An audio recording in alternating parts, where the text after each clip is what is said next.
آج سے کچھ سال پہلے کی بات ہے کہ سعد نام کا ایک لڑکا ہوا کرتا تھا۔ کہتے ہیں کہ اس پر کسی بری آتما کا سایہ ہو گیا تھا جس نے اس لڑکے کی جان لے لی۔ آخر سعد پر وہ اثرات آئے کہاں سے، اور ایسا کیا ہوا کہ سعد کی جان چلی گئی؟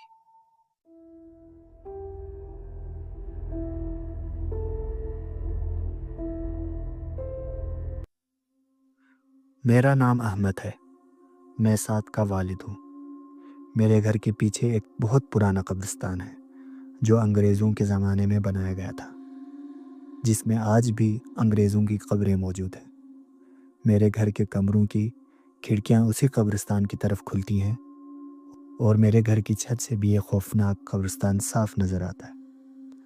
سعد کے کمرے سے بھی قبرستان کی طرف سے چلنے والی ہوا کا بھی گزر تھا۔ رات تقریباً 2:30 بجے سعد معمول کی طرح پڑھائی کر رہا تھا۔ کھڑکی سے باہر جھانک کر دیکھا تو دور دور تک کسی کا نام و نشان تک نظر نہیں آ رہا تھا۔ قبرستان میں ایک عجیب سی خاموشی تھی۔ پرندے بے چینی میں ادھر ادھر جا رہے تھے۔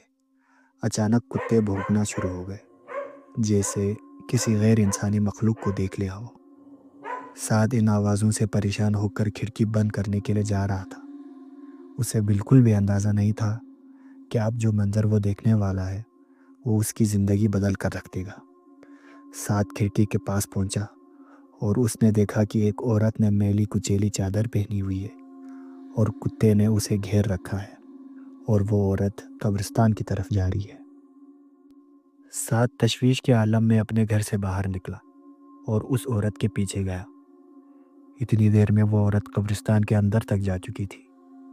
سعد نے سوچا کہ رات کے اس وقت قبرستان میں جانا ٹھیک نہیں ہے، لیکن اس کا دل کچھ اور ہی کہہ رہا تھا۔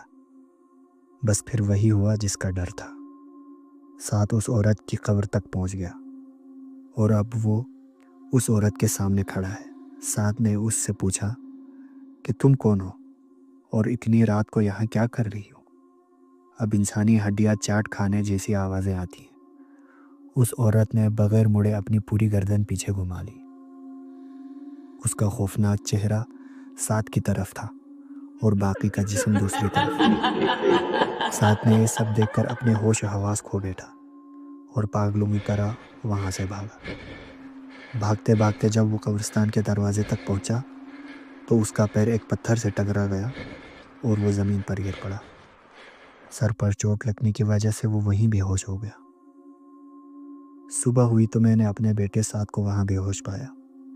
میں اسے اٹھا کر جلدی سے گھر لے آیا، اور اس نے ہمیں رات کو ہونے والے حادثے کے بارے میں بتایا۔ بس اسی دن سے اس کی طبیعت خراب رہنے لگی اور اسے عجیب سی دورے پڑنے لگے۔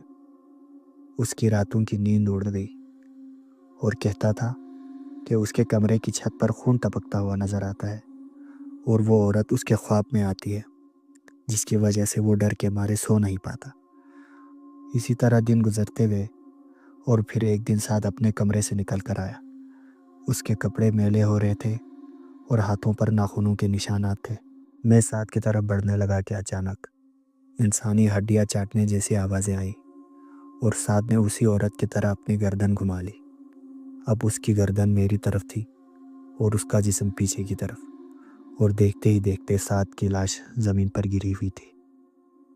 یہ کہانی تھی سعد کی، جس کے اوپر کسی بری آتما کا سایہ ہو گیا تھا۔